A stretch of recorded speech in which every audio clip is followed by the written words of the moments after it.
नमस्कार, बहुत स्वागत आप सभी का हमारे खास कार्यक्रम सेल्फी विद हमारे नेताजी.com। मैं हूं आपके साथ प्रतीक्षा और आज एक नए चेहरे, नए मेहमान के साथ हम आपके सामने मौजूद हैं और जानेंगे कि इनके जीवन में क्या कुछ रहा, कैसे ये यहाँ तक पहुँचे, कैसे राजनीति का हिस्सा बने और कैसे आम लोगों से जुड़े। हम बात कर रहे हैं उस चेहरे की जिसका नाम है श्रीदत्त शर्मा। जी हाँ, आम आदमी पार्टी के विधायक हैं और इस वक्त हमारे साथ मौजूद हैं। श्रीदत्त जी, बहुत स्वागत आपका। श्रीदत्त जी, सबसे पहले आपसे जानेंगे कि पारिवारिक पृष्ठभूमि आपकी क्या रही, कैसे यहाँ तक पहुँचे, क्या कुछ परिवार में होता है आपके, कौन कौन हैं, कौन कौन लोग हैं, क्योंकि जो आपके जानने वाले हैं वो सबसे पहले यही जानना चाहेंगे कि आपकी पारिवारिक पृष्ठभूमि कैसी रही है। मेरा नाम श्रीदत्त शर्मा है, विधानसभा मेरी घेंडा पड़ती है। परिवार में हम 5 भाई 2 बहनें हैं। दोनों बहनों की शादी हो चुकी है, वो अपने परिवार के साथ हरियाणा में रहती हैं। 5 भाई हम संयुक्त परिवार के साथ एक ही साथ रहते हैं। मदर और फादर का देहांत हो चुका है और तभी से परिवार से ही जुड़े हैं और यहाँ राजनीति में परिवार में भी सभी पहले राजनीति में थे। उन्हीं के संस्कार से या उन्हीं के साथ से हम राजनीति में जुड़े हुए हैं। उनके आशीर्वाद से लगातार आगे बढ़ रहे हैं। श्रीदत्त जी, अपने विद्यार्थी जीवन के बारे में कुछ बताइए। ऐसा कहते हैं कि विद्यार्थी जीवन से ही नींव पड़ जाती है कि राजनीति की ओर जाना है या दूसरे करियर ऑप्शंस तलाशने हैं। राजनीति की ओर रुख करने का जो सीधा सा जरिया होता है वो छात्र जीवन होता है। आपका छात्र जीवन कैसा रहा? एजुकेशन मेरी सरकारी स्कूलों में रही है।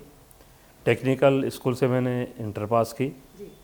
उसके यहाँ पर मेरे को 82 में सरकारी नौकरी लोक निर्माण विभाग में मिल गई थी और ग्रेजुएशन फिर मैंने बीच में छोड़ दी। इसी वजह से नौकरी मिल गई तो ग्रेजुएशन छोड़ दी, लेकिन नौकरी करने में मुझे वो आनंद नहीं आया जो मैं चाह रहा था और मैंने नौकरी छोड़ के 84 में नौकरी छोड़ दी। उसके बाद अपने काम बिजनेस में थोड़ा लगा और करता रहा 90 तक लगभग करता रहा उसी काम को मैं। उसके बाद 92 से लगभग मैं राजनीति की तरफ काफ़ी प्रभावित हो गया। यानी विद्यार्थी जीवन, स्टूडेंट एज में ही ऐसा लगा कि राजनीति की ओर मुड़ जाना चाहिए।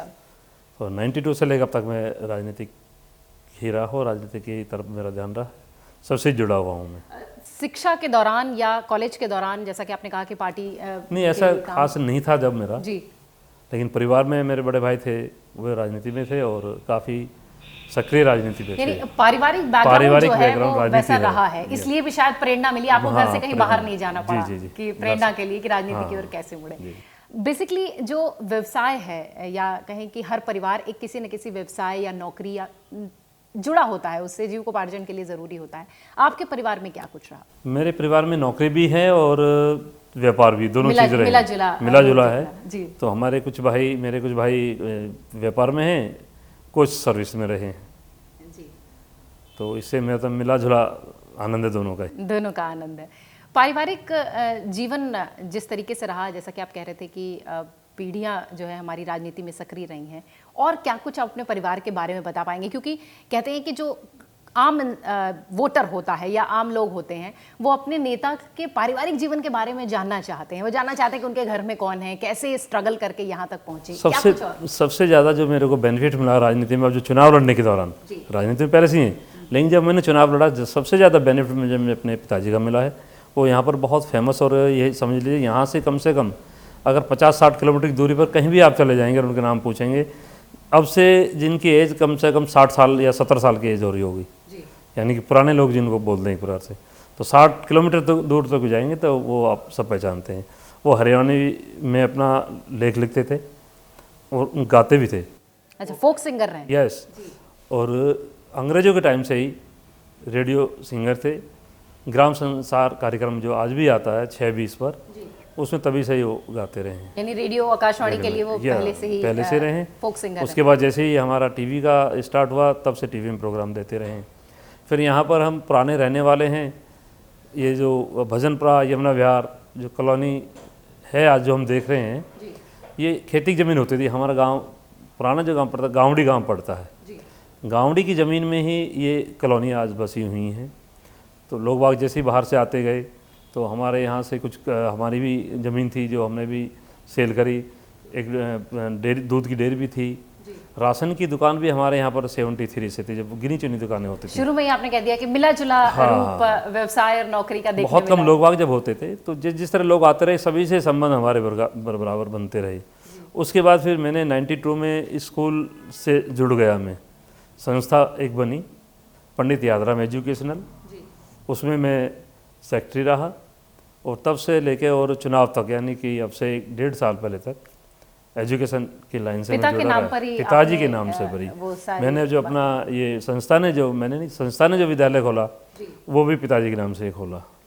उसके बाद फिर हम भी संस्था ने आगे बढ़ी, हरियाणा में भी एक कॉलेज स्टार्ट किया, ओंकार एजुकेशनल सोसाइटी का नाम रखा, और Vivekananda college of education college का नाम रखा।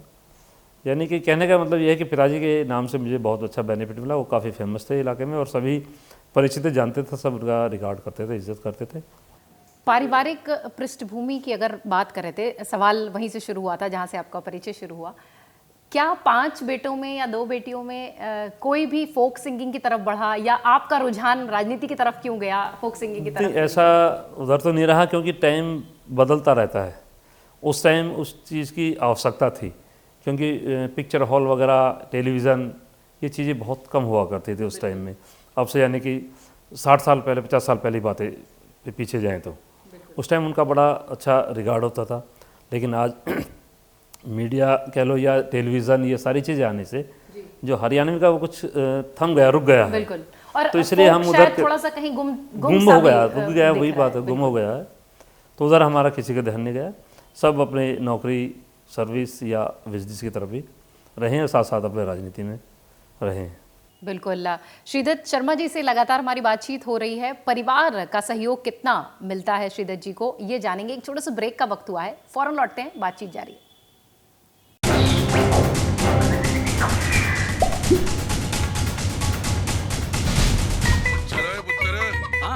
चल चल रे साथी, चल रे बंधु, चल रे साथी, चल चल चल। करनी है अब हमें पहल, बेहतर होगा देश का कल। एक नई दिशा, एक नई पहल, एक नई फिजा, एक नई पहल। पर ऐसे होगा क्या दादी? अस्पताल और स्कूल बनेंगे, घर घर में चूल्हे जलेंगे, जरूरतमंद भी होंगे सबल। अब काला बाजारी रुक जाएगी अम्मा। एक नई पहल, एक नई फिजा, एक नई पहल। चल रे साथी, चल रे बंधु, कर अपना धन पाने की पहल। आज ही पहल यानी DBTL योजना से जुड़े और देश निर्माण में हाथ बटाएं। अपना धन पाओ, जन धन बचाओ। हम साथ चले, मिलके चले और मिलकर के हम देश को आगे बढ़ाएं। एक नई दिशा, एक नई पहल। पेट्रोलियम मंत्रालय द्वारा जनहित में जारी।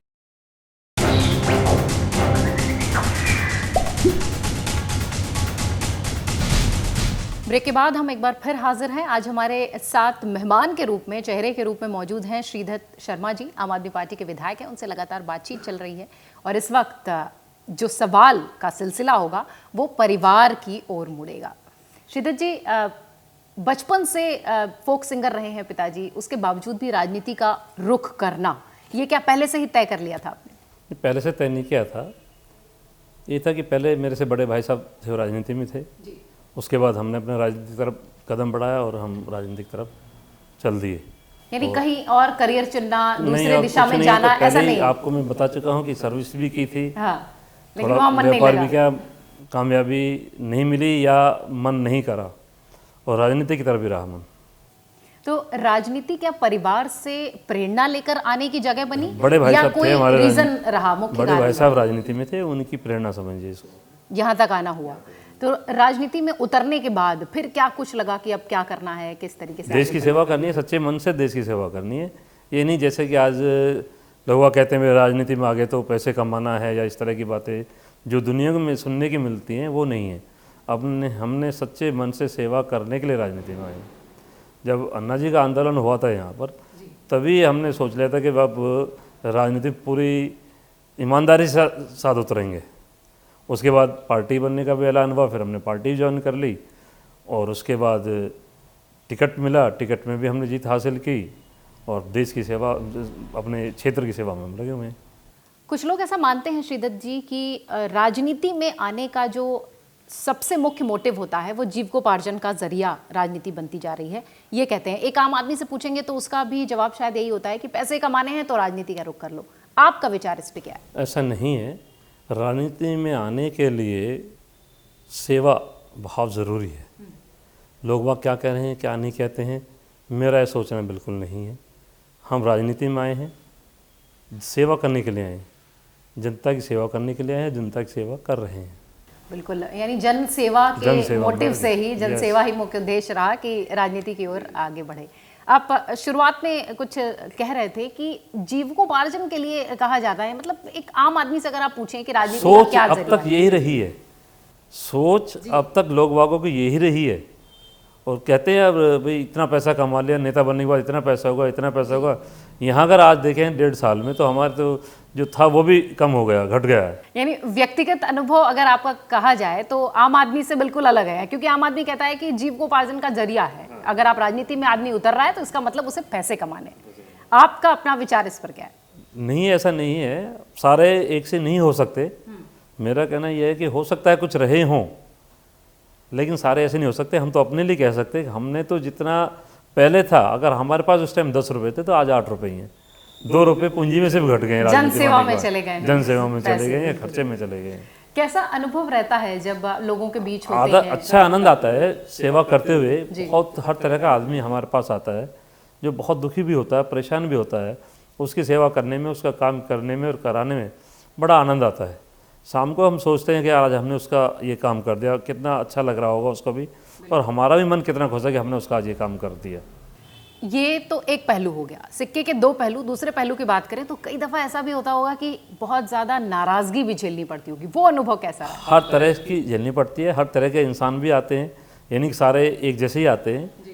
तो ये तो जब इस कुएं में कूद गए हैं तो सारा झेलना पड़ेगा। अभी कुछ ऐसा इंसिडेंट? ऐसा नहीं, अभी अब तक ऐसा कुछ नहीं हुआ, सब अच्छा ही चल रहा है अब तक। तो जो 1.5 साल का कम पीरियड होने जा रहा है तो सब कुछ बहुत अच्छा ठीक चल रहा है अभी तक। तो कैसा लगता है जब लोगों के बीच में होते हैं, अपने बारे में बताते हैं या उनकी समस्याएं सुनने का मौका मिलता है, तब किस तरीके का माहौल होता है? और कैसा, जैसा कि अभी आप कह रहे हैं कि कई बार नाराज़गी भी झेलनी पड़ती है, कैसे उसे हैंडल करना होता है लोगों के बीच में? अगर समझाना ही पड़ता है उनको समझाना ही पड़ता है भी आपके काम होंगे। ऐसा नहीं है कि एक साथ काम जो आपने बताया और काम हो जाए। सरकारी काम में कराने में तो टाइम लगता है। अगर कोई रोड है, सड़क है, नाली है, गली है, उसके लिए एस्टीमेट भी बनाना पड़ता है पहले जेई को बुलाकर, उसके लिए फिर उसका बजट भी देना पड़ता है, वर्क ऑर्डर वगैरह होते हैं, तो टाइम पीरियड तो लगता है। उनको यही समझाना पड़ता है कि थोड़ा टाइम लगेगा और आपका काम होगा, और वो समझ जाते हैं। अब वास्तविकता यही है कि पहले वाला हाल नहीं है। अब पहले कह दिया नेता ने ये गली स्टार्ट कर दो, बन जाएगी, और बन भी जाती थी, स्टार्ट भी कर देते थे। वर्क ऑर्डर वगैरह फिर ठेकेदार अपनी मर्जी से डालते थे। पहले वो नेता के कहने पर गली बन गई, स्टार्ट हो गई, लेकिन फिर क्या होता था, जब जितने ठेकेदार वगैरह थे वो अपनी मर्जी के अनुसार सारा कुछ करते थे। यही परिदृश्य बदला है। हाँ, अब बदला है, अब ऐसा नहीं है। अब पहले सारी चीज़ें होंगी, उसके बाद ही काम शुरू होगा। समय लगता है, लेकिन बिल्कुल साफ सुथरी का काम है अब। बिल्कुल, यानी राजनीति में जिस मोटिव से आए थे आप, जन सेवा, वो जारी है, बिल्कुल जारी है। और आप जैसा कि कह रहे हैं कि 1.5 साल पहले अगर 10 रुपए थे तो आज 8 रुपए ही बचे, अपनी जेब से भी पैसे जा रहे हैं जन सेवा। बिल्कुल, बातचीत जारी है। एक छोटे से और ब्रेक के लिए रुकना है। ब्रेक के उस पार श्रीदत्त जी से जानेंगे कि परिवार में इतने मेंबर्स हैं, आगे की पीढ़ी के लिए क्या प्लानिंग्स है और कितनी मदद परिवार के सदस्य करते हैं। छोटा सा ब्रेक, फौरन लौट रहे हैं।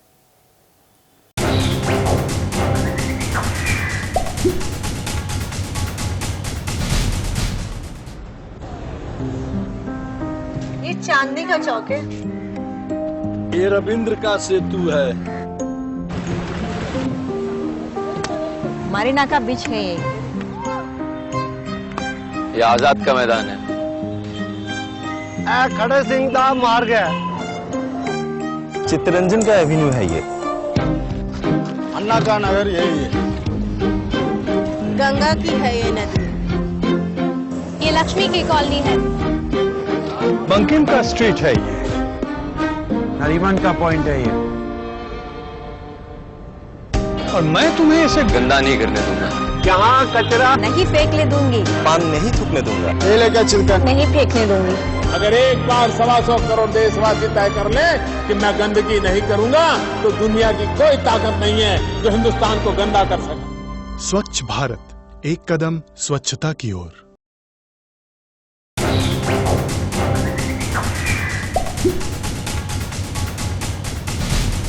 ब्रेक के बाद हम एक बार फिर हाजिर हैं। लगातार बातचीत कर रहे हैं श्रीदत्त शर्मा जी से, आम आदमी पार्टी के विधायक हैं। परिवार के बारे में बातचीत हो रही है, साथ ही राजनीति में कैसे आए ये भी वो लगातार बता रहे हैं।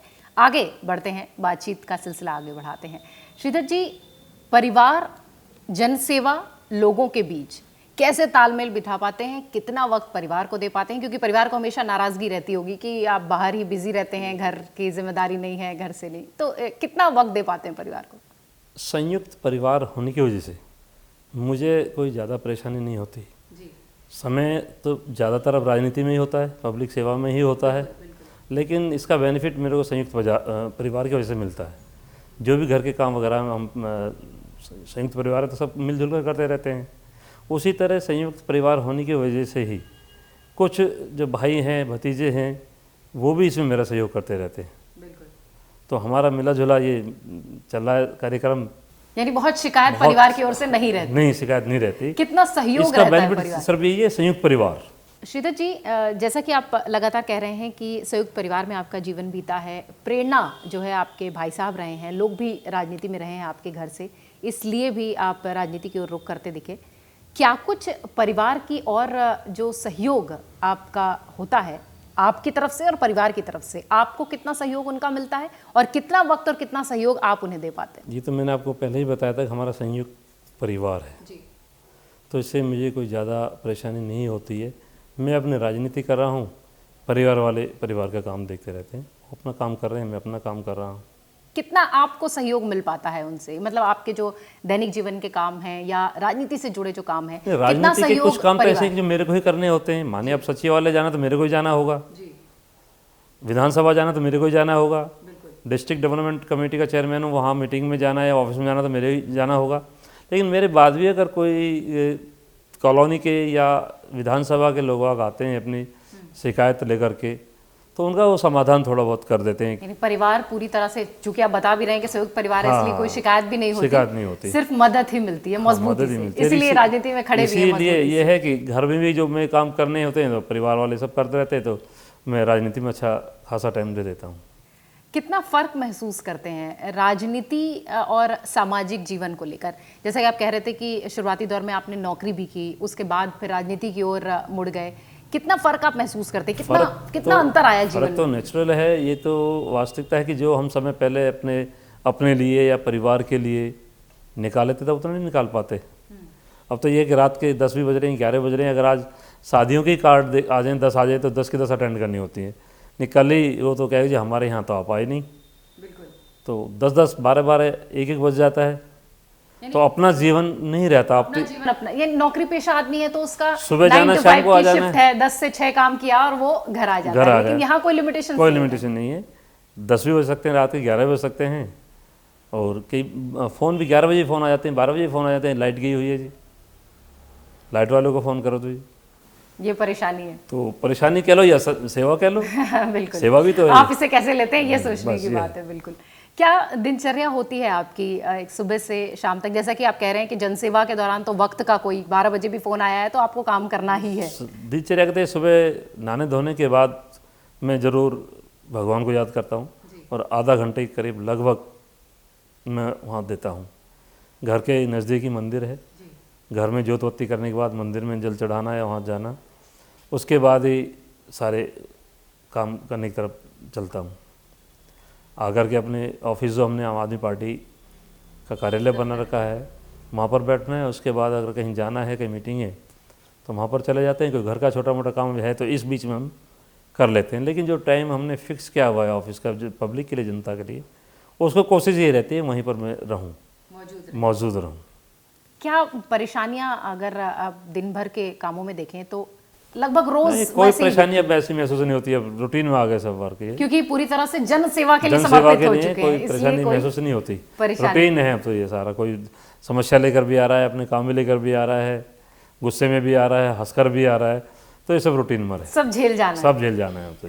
श्रीदत्त शर्मा जी कह रहे हैं कि उनका पूरा वक्त जाता है सिर्फ और सिर्फ जनता के लिए। बातचीत जारी है, वक्त एक और छोटे से ब्रेक का है, फौरन लौट रहे।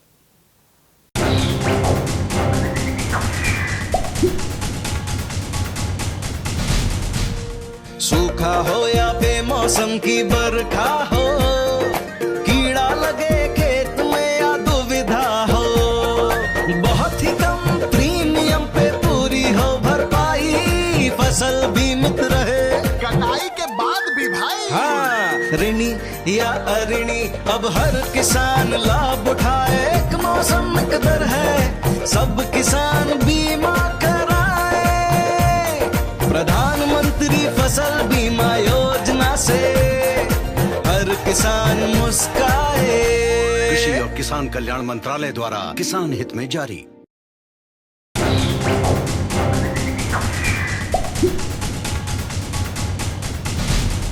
ब्रेक के बाद हमारे खास कार्यक्रम सेल्फी विद हमारे नेताजी.com में आप सभी का स्वागत है। हमारे साथ खास मेहमान श्रीदत्त शर्मा जी मौजूद हैं, जिनसे हम लगातार बातचीत कर रहे हैं। पारिवारिक पृष्ठभूमि की बातचीत हो गई, परिवार की बातचीत हो गई, अब जरा कुछ सीरियस विषयों पर बातचीत कर लेते हैं। चलिए श्रीदत्त जी, राजनीति की बात करें। राजनीति का स्तर जो है इन दिनों ऐसा मालूम पड़ रहा है कि गिरता जा रहा है, चाहे शब्द आक्षेप की बात करें, चाहे व्यक्तिगत आक्षेप की बात करें। क्या मानते हैं आप? वास्तविकता यह है कि अब से पहले राजनीति में दो ही पार्टियां होती थी, कांग्रेस और बीजेपी। जब से आम आदमी पार्टी आई है तब से उन दोनों को दर्द है, और उस दर्द का ही कारण है कि वो इस तरह की राजनीति कर रहे हैं हमारे साथ वो राजनीति कर रहे हैं। उनका सोच ये है कि आम आदमी पार्टी कोई भी काम ना कर दे जिससे पब्लिक में वाह हो जाए, और आगे भी उनकी जीत इसी तरह होती रहे जैसे इस बार हुई है विधानसभा में। हमको काम ना करने देना, इस तरह की बातें हैं। श्रीदत्त जी, आपको क्या लगता है आजकल जो राजनीति का परिदृश्य है, जो सिनेरियो है, उसमें क्या आज के पॉलिटिशियंस, क्या आज के राजनीतिज्ञ जिम्मेदार हैं इस परिवेश के लिए? अब इसमें तो सोच सबकी अलग अलग है, राजनीति की भी, पब्लिक की भी, सबकी अलग अलग है। इसमें तो कोई विचार दे पाना बड़ा मुश्किल हो जाएगा। नहीं, व्यक्तिगत अनुभव आपका क्या कहता है? व्यक्तिगत तो ये है कि काम जो कर रहे हैं, हम अपना काम कर रहे हैं, हमें काम करते रहना चाहिए। जिस उद्देश्य से हम राजनीति में आए हैं, हमें राजनीति करते रहनी चाहिए, उसी हिसाब से अपना काम करते रहने चाहिए। देश की सेवा के लिए, जनता की सेवा के लिए, अपनी विधानसभा की सेवा के लिए हम करते रहेंगे। पार्टी विशेष को छोड़ दिया जाए, जैसा कि आप कह रहे हैं कि पहले सिर्फ दो ही पार्टियां हुआ करती थी, या तो आप आओ या तो हम आए। अब ये तीसरी पार्टी आई तो शायद ये आम आदमी पार्टी अपनी बात रख रही है। पार्टी विशेष को अगर छोड़ दिया जाए तो हर पार्टी में, हर दल के अगर नेता को आप देखें, चाहे वो क्षेत्रीय दल हो चाहे राष्ट्रीय दल हो, भाषा की मर्यादा और व्यक्तिगत आक्षेप इन दिनों बहुत तेजी से बढ़ रहा है। ये आम आदमी भी समझ रहा है। आम आदमी समझ रहा है, तो मेरे तो आपको समझाने की आवश्यकता नहीं थी। जब आम आदमी समझ रहा है इस चीज़ को, आपका व्यक्तिगत यही है कि आदमी कब तक चुप लगाएगा, कब तक नहीं बोलेगा। आज आप देख रहे हैं, जरा सी कोई छेड़छाड़ का हो, थाना में जाइए, आप पुलिस स्टेशन जाइए, कितनी ऐसी घटनाएं मिलेंगी आपको, हज़ारों की संख्या में, जिनको पुलिस वाले इग्नोर कर देते हैं, भी समझा लो। लेकिन आम आदमी पार्टी के खिलाफ कोई भी चला जाए, उसको तुरंत एक्शन में लेते हैं वो। यानी कि आम आदमी पार्टी को दबाने की कोशिश की जा रही है। जब जिसको नीचे दबाया जाएगा वो कुछ ना कुछ तो मुझसे बोलेगा ही बोलेगा। चलिए, मैं ओवरऑल सिनेरियो की बात कर रही थी, लेकिन आम आदमी पार्टी ने अपना दर्द बता दिया। खैर, आपके हिसाब से अगर एक आदर्श नेता होता है तो उसमें क्या गुण होने चाहिए? जैसा कि आप कह रहे थे कि मैं जनसेवा के हिसाब से, लोगों की सेवा के हिसाब से राजनीति में आया, क्या आपको लगता है कि क्या कुछ आदर्श गुण? तो आदर्श गुण वही होने चाहिए जो मैंने पहले बताए हैं। जनता की सेवा, अपने क्षेत्र की सेवा, अपने क्षेत्र में काम करवाना। लेकिन जब वो काम नहीं होंगे तो किसी न किसी वजह से, जिस वजह से रुक रहे हैं, उनको बताना तो पड़ेगा हमारे को, पब्लिक को। जिसको आप बोल रहे हैं कि राजनीति में कुछ भी बोल देते हैं, तो कुछ ना कुछ तो मतलब बताना पड़ेगा, इनकी वजह से, इस कारण से हमारे काम नहीं हो पा रहे हैं। अब उसको आप किसी भी एंगल से देख लें, या तो देख लें भी दूसरी दलों की बुराई कर रहे हैं, या अपना दर्द बता रहे हैं, या राजनीति कर रहे हैं। राजनीति नहीं, दर्द बता रहे हैं। जन सेवा बेसिक गुण होना चाहिए आपके हिसाब से एक आदर्श राजनीतिज्ञ जो है ना। बिल्कुल, जिस तरीके से आप लगातार शुरू से कह रहे हैं कि मैं भी जनसेवा के हिसाब से ही आया था, भाई से प्रेरणा लेकर आया था, जिस तरीके से परिवार आगे बढ़ रहा है आपका जनसेवा के हिसाब से ही लगातार आगे बढ़ रहा है।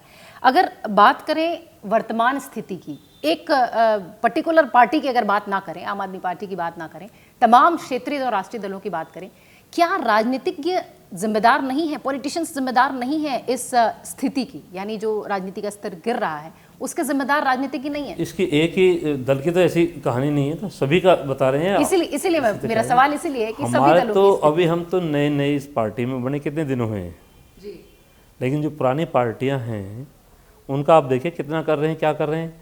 अब जहाँ भी अब से पहले चुनाव आते रहे या होते रहे, अब भी लग रहा है ऐसा, उत्तर प्रदेश में पहले भी हुआ है, अब भी हालात इस तरह के बना दिए जाएंगे कि कहीं ना कोई झगड़ा फिसाद करा दी जाए। ये तो चुनावी स्टंट हो गया। अगर आप अपनी व्यक्तिगत विचार दें कि तो क्या जानेंगे कि मतलब ये जो परिस्थिति है, सिनेरियो है, राजनीति तो बना रहे, राजनीतिक जो पुराने हैं खेले खाए हैं वही तो बना रहे हैं इस तरह की राजनीति, उनकी वजह से ही वर्तमान स्थिति, यानी ये तय है ना कि पॉलिटिशियंस ने ही पॉलिटिकल जो स्ट्रक्चर है वो उसको बिगाड़ के रखा हुआ है। ये तो है निश्चित है। पहले वाले जो जितने भी राजनीतिक रहे हैं उनका कुछ ना कुछ पब्लिक के हित के लिए ही सोचा है, हित के बारे में नहीं सोचा है। लड़ाई करा देना, झगड़ा करा देना, स्वहित ने जनहित को खा लिया, ऐसा कह सकते हैं। बिल्कुल, जैसा कि आप कह रहे हैं कि जन सेवा मुख्य मोटिव होना चाहिए, स्वार्थ को दरकिनार करके लोगों की सेवा अगर आप करेंगे तभी आपको राजनीति में जगह मिलनी चाहिए या आपको राजनीति में जाना चाहिए। आप अपने हिसाब से युवाओं को क्या संदेश देना चाहेंगे? क्योंकि आज के अगर युवा की बात करें तो वो करियर के रूप में पॉलिटिक्स को चुनना नहीं चाहता, उसे गंदा मानता है, उसे गलत मानता है कि पॉलिटिक्स में नहीं जाना। आज के युग में, आज के समय में बहुत लोग समझदार हो गए हैं। अभी जब चुनाव पहले हमारे हुए थे तो मैं अपनी विधानसभा की बात बताता हूँ, दूसरे दल के जो चुनाव लड़ रहे थे उनके साथ अगर 100 आदमी होते तो मेरे साथ 10 आदमी होते थे। यानी कि वोटर भी आज स्मार्ट वोटर हो गया, स्मार्ट हो गया, बेवकूफ़ नहीं है, बहुत समझदार है। अगर हम काम करेंगे, जिन कामों के लिए हम आए हैं उन कामों को हम पूरा करेंगे तो युवा वर्ग हमारे साथ आएगा ही आएगा।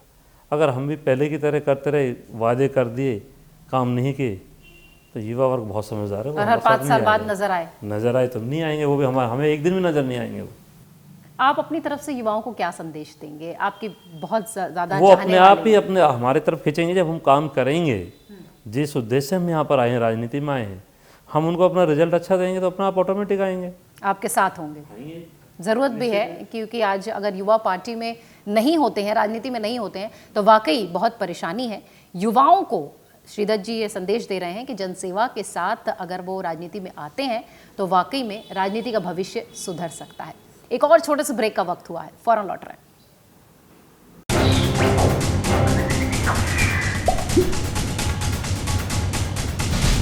आज तुम्हारे हाथ के पराठों ने तो माँ की याद दिला दी। और लेकर आती हूँ।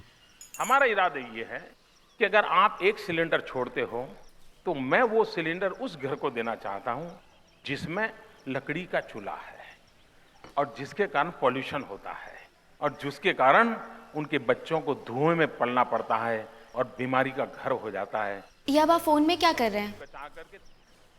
अपनी एलपीजी सब्सिडी गिव अप कर रहा हूँ। अचानक क्यों? मैंने अपनी माँ को लकड़ियाँ चुनते हुए देखा है, मेरे लिए खाना बनाते हुए धुएं में अपनी आंखें जलाते हुए देखा है।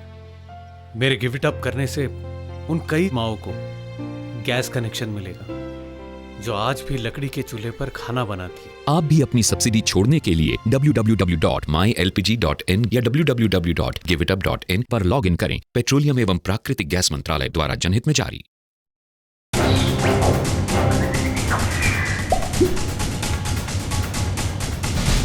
ब्रेक के बाद हम एक बार फिर हाजिर हैं। हमारे साथ खास मेहमान, खास चेहरे आज मौजूद हैं, श्रीदत्त शर्मा जी। लगातार हम उनसे बातचीत कर रहे हैं और उनके जो विचार हैं, जो कि वो अपने प्रशंसकों तक पहुंचाना चाहते हैं, इस कार्यक्रम के माध्यम से, यानी selfiewithNetaji.com के माध्यम से वो उन लोगों तक पहुंचा रहे हैं। श्रीदत्त जी हमारे साथ मौजूद हैं।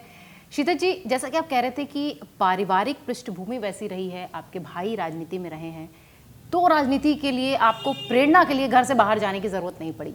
लेकिन पार्टी का चयन करने के लिए आम आदमी पार्टी ही क्यों? अब तक जो पार्टियां रही हैं उनसे ऊब चुके थे हम। तरह तरह की बातें जो भी आपने थोड़ी देर पहले मेरे से पूछा था जी। उसका जवाब ये है कि राजनीति गंदी हो चुकी थी। लोग वालों की सोच ये हो चुकी थी कि कमाई का ये एक जरिया है। जब उसमें ये हालात देखे हमने तो हमने ये इस पार्टी में आने का सोचा कि अरविंद जी ने बिल्कुल कहा था कि हम भ्रष्टाचार को बिल्कुल ख़त्म करेंगे, यानी कि भ्रष्टाचार का एक ही काल केजरीवाल। इसलिए आम आदमी पार्टी का रुख किया आपने? उनकी हमने अन्ना जी के आंदोलन से ही हम इसमें जुड़ गए थे, लेकिन उसके बाद जब पार्टी बनी और पार्टी में साथ रहे, और यही अभी हमारा उद्देश्य है कि भ्रष्टाचार ख़त्म करना। भ्रष्टाचार खत्म करना है, जनसेवा करनी है, इसलिए आपने आम आदमी पार्टी को चुना, ये मान के चले। यानी कि कहने का मतलब ये भी हुआ कि दूसरी पार्टियों में भ्रष्टाचार अधिक है और जनसेवा की जो भावना है वो शायद कम है। नहीं, ये थोड़ी देर पहले आपने ही कही थी, पब्लिक की सोच ये है। एक आम आदमी सोचता है, पार्टी कोई सोचता है भी, ना, पार्टी कोई सोचता भी, है ना, तो ये आपने कही, मैं नहीं कह रहा हूँ इसको, सभी कह रहे हैं इस चीज़ को। चलिए, मैंने मान लिया। दूसरी पार्टी से या दूसरी राजनीतिक दलों से आम आदमी पार्टी को आप कितना अलग पाते हैं? पार्टी के भीतर भी, संगठन के तौर पर भी, और काम अलग ही है। हाँ, यहाँ पर एक ही जो आदेश हो गए, जो सबने कही भी, सबकी बात मानी जाती है, सबकी बात सुनी जाती है, उसके बाद निष्कर्ष निकाला जाता है और वो कहे जाता है। जब संगठन में भी यही है, सब ठीक ठाक चल रहा है, हमारा बहुत बढ़िया चल रहा है, सबके ही सहमति से सारी बातें होती हैं, सारे विचार होते हैं, सारे फैसले होते हैं। और उसी तरह पार्टी में भी है। पार्टी का एक तो मुखिया होना होता ही है, मुखिया हमारे हैं। अभी थोड़ी देर पहले का भी इस तरह की बातें हो रही हैं जो राजनीति में नहीं होनी चाहिए जी। पार्टी का एक मेन आदमी पार्टी का मुखिया ही होता है। अगर मेरे लिए अगर आज मैं कुछ करता हूँ या मैं अच्छा करता हूँ या बुरा करता हूँ तो उसमें यही कहा जाए केजरीवाल जी का विधायक, बिल्कुल, जो नेतृत्व करता है नाम उसी का सामने आता है, इसमें तो कोई संदेह नहीं है। ये हमेशा से रहा है, हमेशा से रहा है कि जो नेतृत्व कर रहा है अगर अच्छा है तो भी उसी का नाम आएगा और बुरा है तो भी उसी का नाम आएगा। लेकिन संगठन के तौर पर अगर आम आदमी पार्टी एक संगठन है, उस संगठन के तौर पर दूसरी पार्टियों से अगर तुलना करें तो क्या क्वालिटीज और क्या पॉइंट्स आप गिना पाएंगे उंगलियों पर, या कुछ? संगठन है हमारा, मजबूत संगठन है, ईमानदार संगठन है। जो एक बार फैसला ले लिया सभी ने बैठकर, वो फैसला चलता है। ऐसा नहीं आज एक उधर भाग रहा है एक उधर भाग रहा है, ऐसा नहीं है हमारे यहाँ पर जी। संगठन मजबूत संगठन है, मजबूत है, मजबूत एक साथ है, ऐसा है। आपका मानना है। हाँ। शायद इसीलिए आपने आम आदमी पार्टी का चयन भी किया हुआ है। बिल्कुल, श्रीदत्त जी कह रहे हैं कि आम आदमी पार्टी का चयन उन्होंने, चूंकि भ्रष्टाचार से दूर ये पार्टी है इसलिए इन्होंने किया हुआ है। हालांकि ये उनका व्यक्तिगत विचार है और हम व्यक्तिगत विचार ही आप तक पहुंचा रहे हैं, क्योंकि तमाम प्रशंसक जो श्रीदत्त शर्मा जी के हैं वो ये चाहते हैं कि उनके विधायक क्या सोचते हैं वो ये बताएं। कार्यक्रम जारी है, एक और छोटे से ब्रेक के लिए रुक रहे हैं।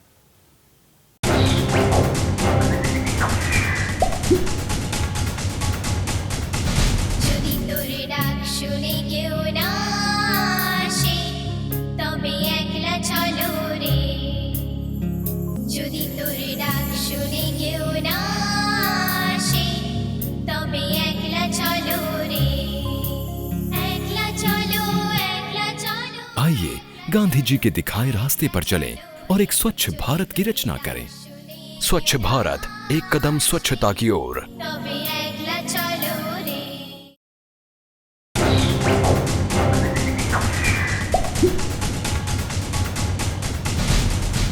श्रीदत्त शर्मा जी हमारे साथ मौजूद हैं, लगातार हम बातचीत कर रहे हैं और श्रीदत्त शर्मा जी का जो विधानसभा क्षेत्र है वो घोंडा है।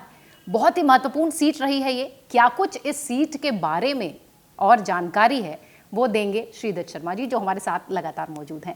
श्रीदत्त जी, घोंडा विधानसभा क्षेत्र की अगर बात करें या इस सीट की बात करें, बहुत महत्वपूर्ण सीट रही है जैसा कि सभी जानते हैं। क्या कुछ इस सीट की और क्वालिटीज है, या सामाजिक रूप से या भौगोलिक रूप से क्या कुछ इसके गुण हैं, क्या कुछ इस पार्टी की विशेषता है? घोंडा विधानसभा एक ऐसा क्षेत्र है ये जो शहरी भी है और ग्रामीण भी है। इस विधानसभा में 4 बहुत पुराने गांव आते हैं, सदियों पुराने गांव आते हैं जो कई पीढ़ियों से यहाँ रह रहे हैं। और शहरीकरण इसलिए है कि कॉलोनी है, यमुना विहार है, ये सब इसमें आ गए हैं। और अब हाँ, जो रहने वाले लोग आ गए, मिला जुला है। यहाँ पर एक के दर्द को दूसरा दर्द समझने वाला है। ये नहीं कई कॉलोनी ऐसी कि इस तरह अगर बराबर के घर में कुछ घटना हो रही हो तो दूसरा गेट नहीं खोलता। यहाँ पर इस तरह का माहौल नहीं है। यहाँ पर एक दूसरे को दर्द को समझते हैं, सहायता करते हैं। और रही विधानसभा 21 साल से यानी 5 बार यहाँ पर यमुना विहार से साहब सिंह चौहान जी विधायक रहे। उससे पहले यमुना विहार और घोंडा 2 अलग अलग विधानसभा होती थी, उसमें भीषम शर्मा 3 बार विधायक रहे हैं। लेकिन जब से ये एक हुई है, दोनों विधानसभा एक हो गई हैं, सबसे चौहान जी रह रहे हैं यहाँ पर विधानसभा में। काम उन्होंने खास नहीं करा पाए वो अपने टाइम में, यानी कि एक स्कूल होता था उसको भी 10 साल से बंद ही पड़ा समझा, इसकी इमारत टूट गई, पार्क में चल रहा है वो भी। अब हमने उसका काम शुरू होने वाला है, सारा वर्क ऑर्डर वगैरह करा दिए, बिल्डिंग उसकी शुरू होने वाली है। यही हाल डिस्पेंसरी का। आगे मैं वैसे ही आ रही थी कि तकरीबन 1.5 साल का वक्त बीतने जा रहा है इस सीट का प्रतिनिधित्व करते हुए, इस सीट से जुड़े रहते हुए। क्या कुछ उपलब्धियां इस सीट को लेकर आपने हासिल की हैं और क्या प्लानिंग है आगे को इस सीट को लेकर, क्योंकि ये हम मान के चल रहे हैं कि 5 साल तबीयत से जनसेवा करनी है। आम आदमी पार्टी इसी मुद्दे से जनसेवा करेंगे, इसी मुद्दे से, इसी कारण से राजनीति में उतरी थी और पार्टी इसीलिए बनी थी। आपकी व्यक्तिगत उपलब्धि क्या कुछ है अपनी सीट को लेकर और क्या प्लानिंग्स है? मैं एक तो यही बताया मैंने स्कूल का, अभी तक वो नहीं करा पा रहे थे, हमने वो करा दिया है, उसका वर्क ऑर्डर वगैरह हो गया है। 1 या 2 महीने में काम शुरू हो जाएगा बरसात के बाद। इसी तरह यहाँ पर डिस्पेंसरी थी एक, 35 साल से डिस्पेंसरी चल रही थी, 10 साल पहले वो भी बंद हो गई, 2 साल पहले उसकी इमारत तोड़ दी गई, 3 साल पहले उसको भी शुरू नहीं किया गया। अब उसको भी 1-2 महीने वो भी शुरू होने वाली है। एक सबसे बड़ी उपलब्धि ये है, यहाँ पर 11,000 वोल्ट्स की हाई टेंशन वायर जा रही थी, तार जा रही थी मेरी विधानसभा में। वहाँ पर 3-4 घटनाएं हो चुकी, दुर्घटना, उसमें 3-4 मौत भी हो चुकी हैं, लेकिन वो उसको अब तक अंडरग्राउंड नहीं करा पाए थे, भूमिगत नहीं करा पाए थे। हमने उसका भी काम करा दिया, उसके लिए बजट भी पास करा दिया, वर्क ऑर्डर वगैरह सारे पास करा दिए हैं, वो भी अब जल्दी में काम शुरू हो जाएगा।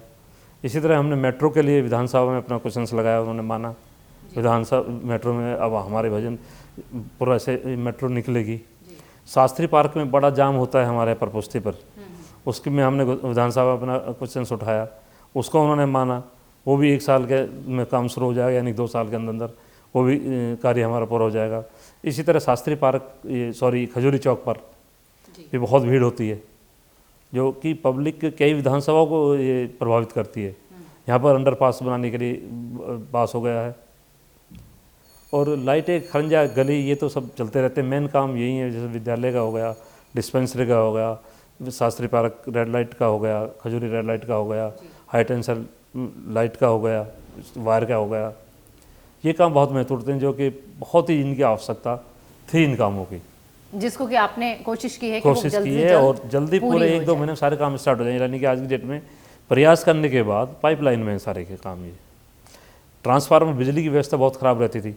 मैंने अपने 1-1.5 साल के पीरियड में ही कम से कम 10-12 ट्रांसफार्मर डबल लगवाए, नए लगवाए हैं, जिससे कि बिजली पर काफ़ी अब लोड शेडिंग की समस्या खत्म हुई है आपके इलाके में। 2020 अगर इस साल की बात करें तो दिल्ली विधानसभा चुनाव, अगला चुनाव जो होगा 2020 का होगा। क्या कुछ स्ट्रैटेजी आपकी अपनी व्यक्तिगत तौर पर है? क्या कुछ काम जनता के लिए करना है, जिसे वरीयता सूची के हिसाब से मान सकते हैं कि 2020 के लिए तैयारी कुछ ऐसी है? क्या आपके दिमाग में तैयारी है? मेरी विधानसभा में सबसे बड़ी समस्या मेरे को आ रही है जगह की। ये अनऑथराइज कॉलोनी बसी हुई है, यहाँ पर कोई जगह इस तरह नहीं छोड़ी गई भाई यहाँ पर हम पार्क बनवा लें, स्कूल बनवा लें, कॉलेज बनवा लें। ये समस्या मेरी विधानसभा में सबसे बड़ी समस्या है। यहाँ पर जगह कहीं खाली है नहीं, हम चाहकर भी कुछ नहीं करवा पा रहे हैं। लेकिन मैंने ये भी क्वेश्चन विधानसभा में लगाया है कि हमें पुस्तक पार खादर की ज़मीन में, जहाँ पर जबना की ज़मीन बोल देते हैं, वहाँ पर एक कुछ ज़मीन हमें बांध लगाकर मिल जाए तो वहाँ पर हम ये कॉलेज की, क्रीड़ा स्थल की, हॉस्पिटल्स की ये सुविधाएँ ले सकते हैं। और इसमें मैं बराबर प्रयास करता रहूँगा, और जब तक प्रयास करूँगा जब तक ये जगह मेरे को नहीं मिल जाएगी, वरना कहीं जगह इस तरह की है ही नहीं कि हम कुछ सुविधाएं अपनी विधानसभा वासियों को दे सकें। 2020 का मैंने उससे पहले सारे काम में मैं करा कर कि 2020 के साथ अगर श्रीदत्त शर्मा जी आम आदमी पार्टी के साथ मैदान में उतर रहे हैं, 2020 दिल्ली विधानसभा चुनाव की तैयारी हो रही है, क्या कुछ आपकी स्ट्रैटेजी होगी और क्या कुछ और आपके जहन में चीज़ें आ रही हैं जिससे कि आगे और प्रभावी रूप से काम करना है? ये तो आपने वो सूची बताई जो कि जिन पर काम चल रहा है, जो इन 5 सालों में आपको पूरा करना नहीं, कुछ चीज़ें ऐसी भी तो बताई ना, जो कॉलेज का है, क्रीड़ा स्थल का है जी, जिनको हम आगे बनाना चाहते हैं। अभी नहीं है ये, क्योंकि जगह की ना होने की वजह से अभी केवल हम इनकी मांग कर रहे हैं, जगह की मांग कर रहे हैं। तो हमें ये जगह लड़ के झगड़ के किसी भी तरह पब्लिक के लिए, विधानसभा के लिए लेनी है। ये आगे आने वाले चुनाव तक मुझे पूरी ये करनी है, पूरा करना है। 2020 तक अपने क्षेत्र को एक अलग ढंग देना, अलग ही ढंग देना, बिल्कुल पहचान बनानी है। श्रीधर शर्मा जी कह लीजिए कि ये वादा कर रहे हैं कि अपनी क्षेत्र की जो जनता है उन्हें बखूबी क्षेत्र और एक साफ सुथरा एनवायरनमेंट, साफ सुथरा इलाका देने की उनकी कोशिश है। पार्क के लिए भी वो लगातार बातचीत कह रहे हैं कि ज़रूरी है कि एक हिस्से में पार्क हो, खेलने का मैदान हो, स्कूल्स हो, जो कि 2020 तक, यानी जब तक कि 5 साल का कार्यकाल पूरा होगा तब तक वो ज़रूर अपनी जनता को देंगे। एक और ब्रेक के लिए यहाँ रुकना है, श्रीधर जी से चर्चा जारी है।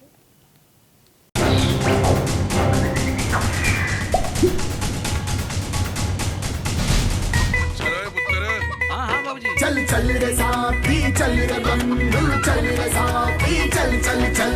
करनी है अब हमें पहल, बेहतर होगा देश का कल। एक नई दिशा, एक नई पहल, एक नई फिजा, एक नई पहल। पर ऐसे होगा क्या दादी? अस्पताल और स्कूल बनेंगे, घर घर में चूल्हे जलेंगे, जरूरतमंद भी होंगे सबल। अब काला बाजारी रुक जाएगी अम्मा। एक नई पहल, एक नई फिजा, एक नई पहल।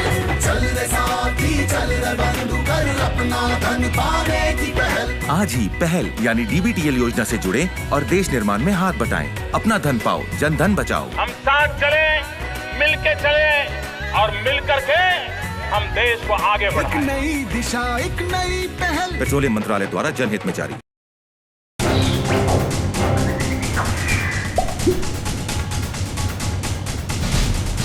ब्रेक के बाद हम एक बार फिर हाजिर हैं हमारे खास कार्यक्रम सेल्फी विथ हमारे नेताजी.com में। आज का जो चेहरा है इस कार्यक्रम का वो है श्रीधर शर्मा। जी हाँ, श्रीधर शर्मा जी हमारे साथ हैं, जो कि आम आदमी पार्टी के विधायक हैं और लगातार बातचीत कर रहे हैं। राजनीति पर बातचीत हो चुकी, परिवार पर बातचीत हो चुकी, 2020 का चुनाव किस मुद्दे के साथ, किन वजहों के साथ उतरेंगे, इस पर भी चर्चा हो चुकी।